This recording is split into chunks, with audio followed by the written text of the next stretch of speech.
Hey there, welcome back to my Beekeeper's Diary. This is episode 3 and I am now going to go through the equipment I'm looking to buy. It is the day after Thanksgiving and I'm hoping to take advantage of some things that are on sale. Hope you guys had a great Thanksgiving. So what I want is to purchase 2 starter beehives, 2 nukes, but I'm hoping to go into winter with 3 beehives. So that being said, I want equipment for 3 beehives, and I really recommend that to anybody. Even if you don't want to split your bees and have 3 hives in the end, you go into winter with 3 hives, there's a slim chance you're going to be in spring with 3 beehives. You go into winter with 2, there's a good chance you're going to have fewer than 2 beehives come the springtime. And then of course there's, your hive swarms and you didn't expect it and now you have a swarm in a tree and you need somewhere to put it.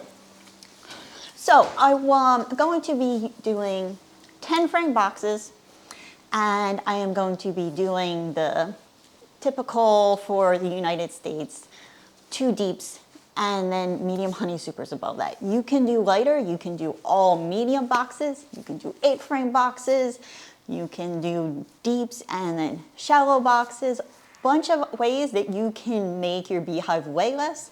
But I am going to go with the standard way because I do not have a problem lifting those medium boxes when they are full of honey, and I'd like to have that extra space running 2 deeps so that when springtime comes, I don't want to worry about bees swarming or anything in the springtime.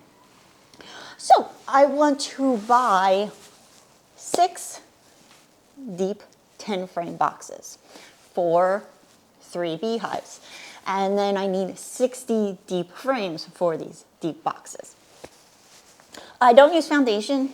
If you don't know what foundation is, it has this hexagon imprint on it and the bees build the honeycomb off of it. I don't use foundation in my deeps or my supers, so I'm not going to bother buying them unless I buy one of those kits, and sometimes they come with it. You can get it made of plastic or beeswax, or you can put wire in there if you like. I have run frames with absolutely no wire, no foundation whatsoever in a frame and put it into an extractor and they didn't break. So it does happen sometimes, but not often enough that I am going to use foundation. I am going to buy enough supers, medium size. You can go with the shallow ones. They're like a little bit under an inch shallower, so that makes the box weigh, like they say, up to 10 pounds less. I think that's being a little presumptuous. But the box will weigh a little bit less. I'm going to go with medium size though, and I'm going to get 6 of them. Now it's slim chances that I'm going to need all 6, but it's good to have a backup box or 2 with frames in it. So I'm going to get 6 medium-sized boxes and 6 frames, or 60 frames to go in those boxes. If you want the actual dimensions, because that helps too when looking at beekeeping supply sites, your boxes, if they're 10 frames, they're going to be 16¼ inches by 19�7/8 of an inch. And that's the rectangle. And then for the depth, your deep boxes are going to be 9�5/8 of an inch tall. Your medium boxes are 6�3/8 of an inch tall. And then the shallow ones are a little bit shallower than that. Not all beekeeping supply sites sell shallow boxes. And the frames that go in these boxes are just a little bit shorter than that box. I am going to wind 3 mouse guards. You can make these easily, just make sure it's not made of wood so that mice can't chew through it. These are nice because you can swap it around.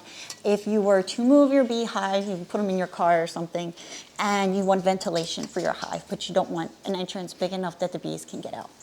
So I'm going to get 3 of these because they're pretty cheap. So since I don't have a ton of time being a mom of 2 little kids, it's a little bit easier for me to just buy them. I need, so this is what I brought with me from Hawaii. I have just the 1 starter beehive that Galena Farms gave me. They're those beautiful beeswax dipped wooden hives. So I'm going to need 3 entrance reducers, 3 inner covers, and 3 telescoping outer covers. If you've seen any of my other bee keeping videos, you may have noticed that a lot of my hives do not have these telescoping outer covers. It looks like just a flat white board on top. And those are called the migratory lids.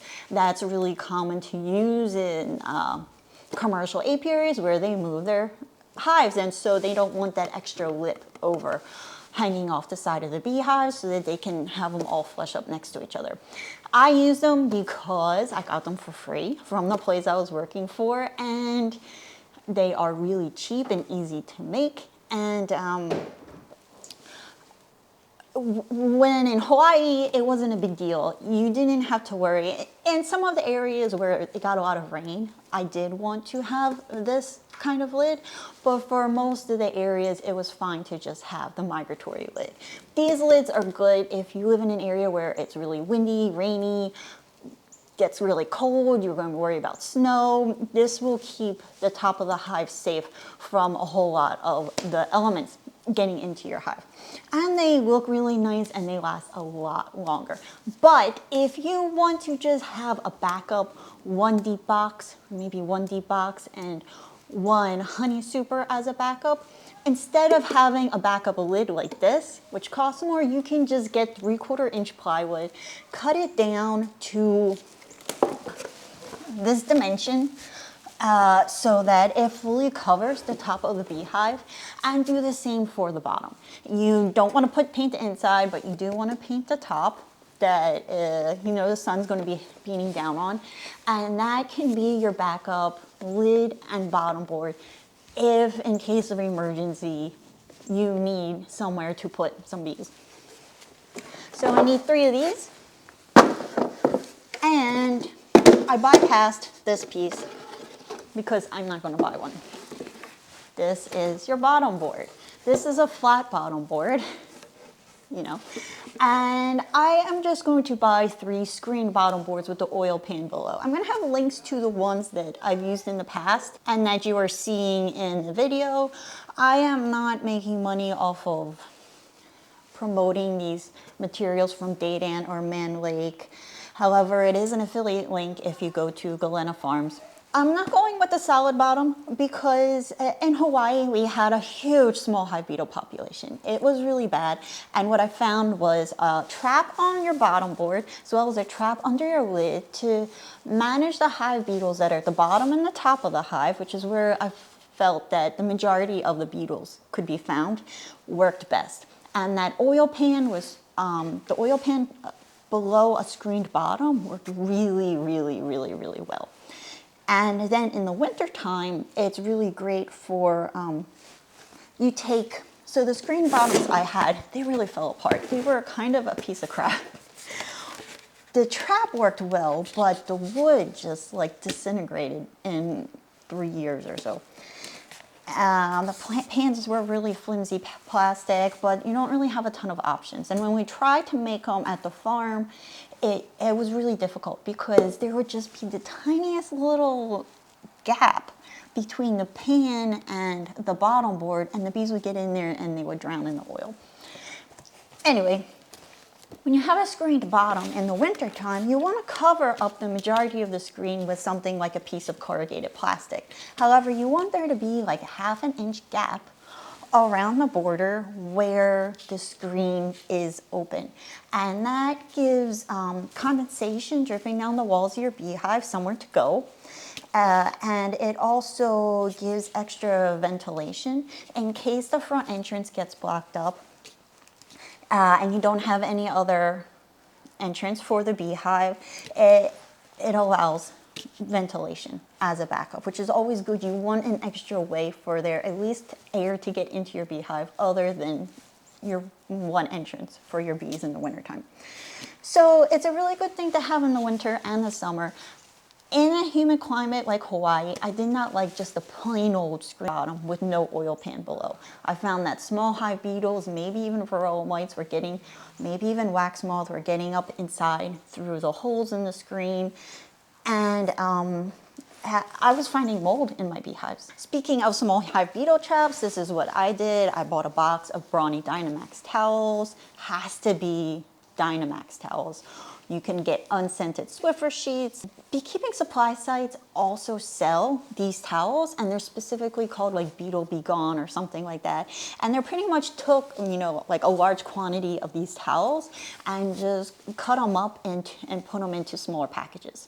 Now for transport, you always, if you're buying a small beehive or a nuke, it's good to either have duct tape with you or a ratchet strap to make sure that everything stays tight.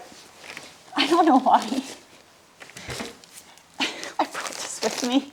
I guess there was just a little bit of a gap in the box with the rest of my beekeeping equipment. This is a very old mosquito net, and this is good to have no matter if you buy a package of bees or a nuke. You wrap this around it, so if any bees get out or any bees, especially those packages, it's just you're buying your bees from a bee farm, right? So bees are flying around, they smell the syrup inside or the queen or whatever, and they're just kind of clinging to the outside. So if you have bees hanging out on the outside, you just wrap the net around it, and if you're putting it in your car, on your trunk, it's good to have. If it's going in, you know, the bed of your truck, not really a big deal. On to accessories, because I'm not going to buy any hive stands. I used pallets in the past, cinder blocks with 2x4s on top of it, or just straight up cinder blocks. You usually want your hive at least 8 inches off the ground. Didn't really have to deal with small mammals bothering my hive. Mongoose, never really cared about them. But here in Pennsylvania, you might be a little bit concerned about skunks and so on. So I'm just going to make some hive stands with the things we have sitting around. I have one hive tool. The place I used to work for got these for everybody one Christmas. They engraved our names on them, which is a really sweet gift if you're looking to buy a gift for a beekeeper. They had ulterior motives. There was one beekeeper who was always being accused of stealing everyone's hive tools. So when they bought me a pink hive tool with Larissa engraved on it, Rolando, we know when you're taking my hive tool. I also have gloves. I didn't bring my gloves with me, but this company contacted me and offered to send me a couple free pairs. And I guess they want me to be able to promote them. I can't tell you whether they're good or not because I haven't tried them out yet. I will say they look pretty nice. And I got the size small and they fit really well. I've always struggled with finding beekeeping gloves that fit because usually they're kind of a generic small, medium, large, and their small adult male hands is the smallest size. So this is a small, and this fits my hand really well. They have on the website the circumference of your hand measurements so that you can measure that. And on the front, it's not leather on the top. I think for better ventilation, they have this mesh, and then they have this like cushioning on top of it. I believe supposedly like a bee wouldn't, its stinger isn't long enough to be able to get through to sting you here, but also offers better ventilation. And it's nice that they're short gloves, but then they have the Velcro, so you don't have to worry about bees getting in your gloves, because that happens a lot. They crawl into your gloves. Usually they come up here. So these should be better on those hot days. Only thing is that they sent me 2 pairs of gloves.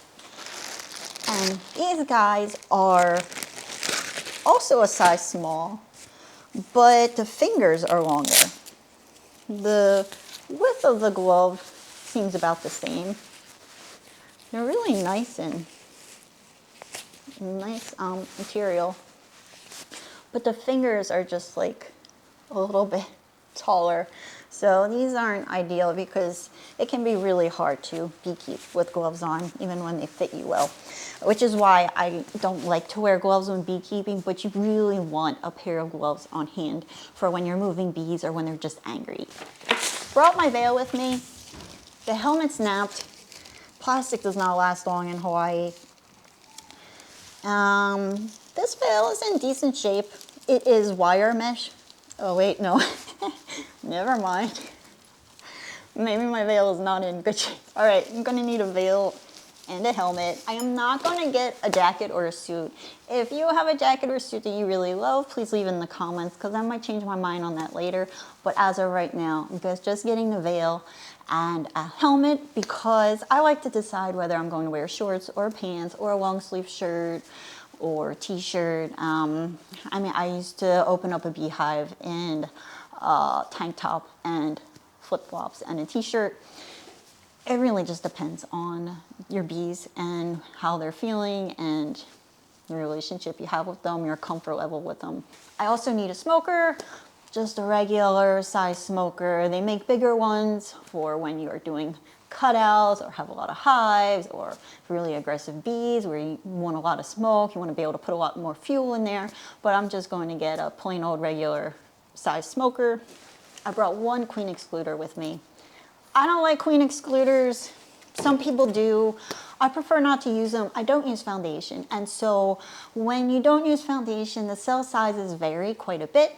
And I have seen a lot of dead drones in queen excluders because the bees sometimes make the drone cell sizes too big. And so the drones are so fat that they get stuck in the queen excluder and die.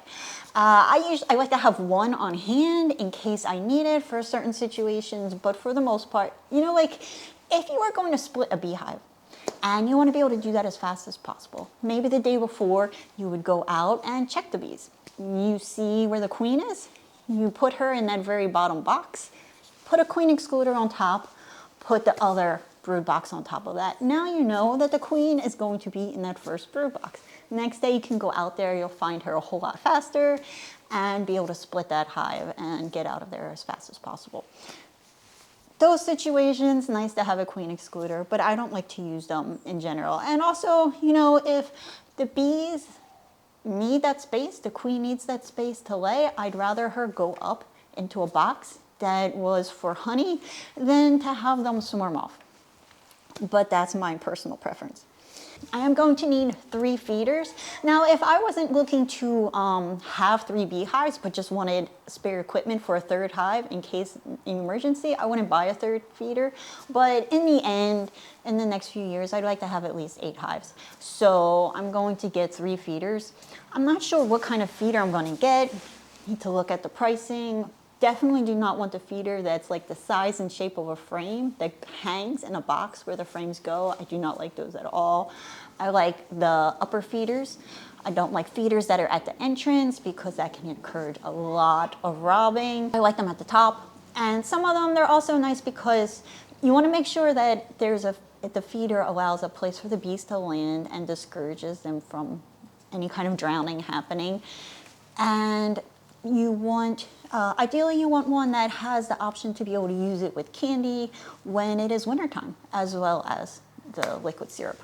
Speaking of drones getting stuck in queen excluders and foundation, if you're going to use foundation, get like 4 sheets of the green foundation, which is for drones, because you want your beehive to be able to build drones. It is a really easy way to see what your varroa mite levels are. You just pop open a couple of drone cells. Also, that gives the mites a place to go. So instead of them going into the pupa of the worker bees and laying their eggs in there and feeding off of those worker bee pupa, those pupa are going to hatch and they're going to be sick, or they're never going to hatch and they're going to die. They're going to be full of diseases. Let that happen to the drones so that your worker bee pupa are healthy, especially come late summer, because those worker bee pupa are going to be the ones that are going to hatch and take your beehive through the winter. You want them to be healthy. You want the mites to get those drone pupa. Next, we have our extracting equipment. I'm not really going to get into that too much because you don't need extracting equipment when you're first getting started. See if you like it, give it a shot, see whether you're going to be getting more hives. If you're not going to have more than 5 hives, I really don't recommend an extractor. See if your local bee club has an extractor that they allow people to share. Give that a shot first. Just buy one of those big strainers and get a 5-gallon bucket on the beekeeping supply site that has the spout, and give the crush and strain method a shot a few times and see. It's really not that bad after you've done it a couple times. And for less than 5 hives, I don't really think an extractor is necessary. But I would wait. I would hold off on that stuff. Now, as far as varroa mite management is concerned, there are treatments that you can get. There's formic acid, oxalic acid, Apogard, Apovar. You might want to treat in the late springtime. You're not going to have to right away. You want your beehive to have at least 6 frames of brood in your hive before you put in a treatment. But even 8 frames would be better. So you have a while, you have over a month probably before you're going to have to worry about putting in a treatment. If you want to buy a treatment because you want to take advantage of free shipping and you're getting everything else, for most people, most climates, I would go with Apogard for your first treatment. It is pretty easy to administer, and when you are getting a new beehive, it's small and their goal is to grow. You want to feed them syrup with pollen mixed in, and you want the queen to lay as much as possible. And so this queen laying and simulating a nectar flow and the bees building comb and all that stuff that happens, formic acid isn't ideal because it can really disturb the brood rearing process and the pheromones that the queen is releasing. So Apogard does a little bit as well, but not the way that formic acid does. So I would recommend an Apogard, a little box of Apogard if you want to buy that right now, right off the bat as well. And then finally, while we're on the topic of feeding, in addition to getting a feeder, you can also make them as well. You just want to check on them and make sure that bees aren't drowning, whether it's the kind that drips down out of a jar. Make sure it's just not pooling up on your bottom board and bees are drowning in that tiny little pool. Or if it's a dish up inside your beehive, that there's enough rocks or corks or whatever for bees to land on, that they're not drowning in that. And you'll also want to get 3 things. You want to get pollen, whether that is in the patty form or it's, I guess it's dehydrated, maybe freeze-dried. It's dried up. Get it from Beekeeping Supply Site, not like a dried pollen that you're going to find in like a Whole Foods kind of store. And you want pollen as well as making your syrup, which is just sugar and water. And I have a whole video, links in the description, of how to feed bees and the different formulas and when to do what and why we do it. You also want Honeybee Healthy or another brand, but essentially it's essential oils to help the bees digest this sugar. And then the Honeybee Healthy also sells the Amino Boost, and that also really helps to encourage the bees to take to this and build comb and simulates this nectar flow. So those 3 supplements is what I would recommend, because it's really important when you get your beehive to feed them and encourage them to grow. You do not have to. Your bees can do it all on their own, hopefully, especially if they're in a good location with lots of food. But when you give them this nectar, this syrup, you're simulating a nectar flow, which means you're simulating that there's food out for them to gather. And when they think there's a lot of food out to gather, then they will start building comb and the queen will start laying. But the bees are very conservative. They will not consume their precious honey in order to secrete beeswax and build honeycomb unless they think that there's more nectar coming in. Otherwise, they will stay the size that they are until a natural nectar flow comes. All right, so that's what I have on the agenda. 3 beehives, and I'm hoping next year or maybe the year after I'll play around with different style hives. Maybe I'll try a long Langstroth or a top bar hive again. It's been almost a decade since I've worked with one of those, and but to start, I want to keep it simple and get used to this climate in this area and that, and then work my way to all those other things. See you next time. Bye. My nose.